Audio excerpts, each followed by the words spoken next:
un petit envahisseur, la Solenopsis molesta au Canada. La Solenopsis molesta, plus connue sous le nom de fourmi voleuse, est une petite intruse qui se ferait un chemin à travers le Canada. Ne vous laissez pas tromper par sa taille. Ces fourmis, bien que petites, sont puissantes. Anostam inum home et ont un don pour s'introduire dans les maisons et perturber les pique-niques. Originaires d'Amérique du Sud, ces fourmis ont réussi à migrer vers le nord, s'établissant dans diverses parties du Canada. Leur capacité à prospérer dans une variété d'environnements en fait un sujet d'étude fascinant pour les entomologistes. Leur petite taille, souvent inférieure à 2 mm, leur permet d'exploiter les fissures et les crevasses, ce qui en fait des maîtres de l'infiltration. Elles sont particulièrement attirées par les aliments sucrés et gras, ce qui fait de nos cuisines et garde-manger des cibles de choix.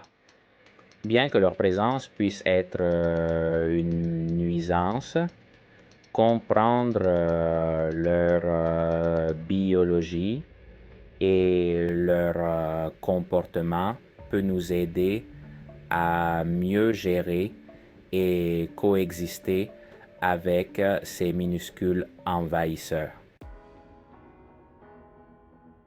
Prendre leur envol, vols nuptiaux et début de colonie. Le cycle de vie de la Solenopsis molesta, comme celui de nombreuses espèces de fourmis, commence par un vol nuptial. Ces vols, un spectacle de la nature, ont lieu par temps chaud et humide, généralement à la fin de l'été ou au début de l'automne. Les mâles ailés et les reines vierges s'envolent dans une frénésie d'activité, dans le seul but de s'accoupler. Les mâles, ayant accompli la mission de leur vie, meurent peu après l'accouplement. Les fraîchement accouplés, portant désormais le matériel génétique nécessaire pour fonder leur propre colonie, atterrissent et se débarrassent de leurs ailes.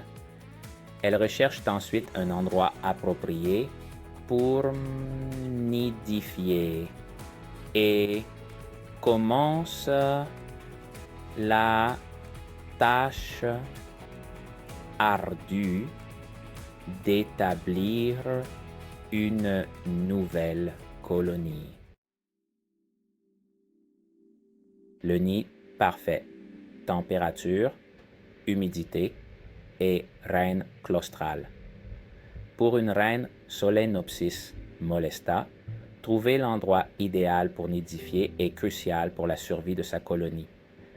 Ces fourmis prospèrent dans des environnements à température et à humidité modérée.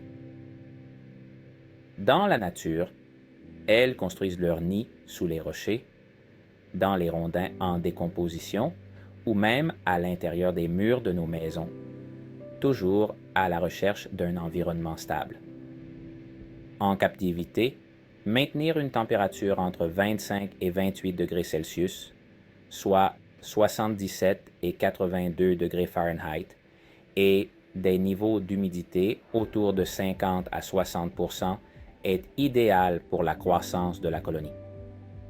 Les reines Solenopsis molesta sont claustrales, ce qui signifie qu'elles restent à l'intérieur de leur nid, dépendant uniquement de leur réserve de graisse initiale et de la dégradation des muscles de leurs ailes pour nourrir leur première couvée jusqu'à ce qu'elles puissent se nourrir par elles-mêmes.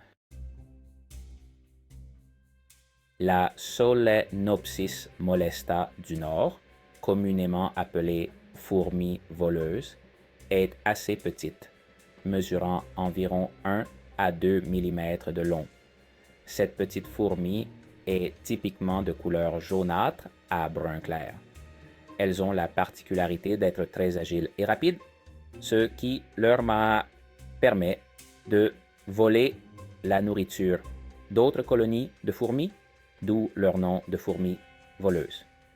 Leurs mandibules sont également assez puissantes par rapport à leur taille, ce qui leur permet de découper divers matériaux avec aisance.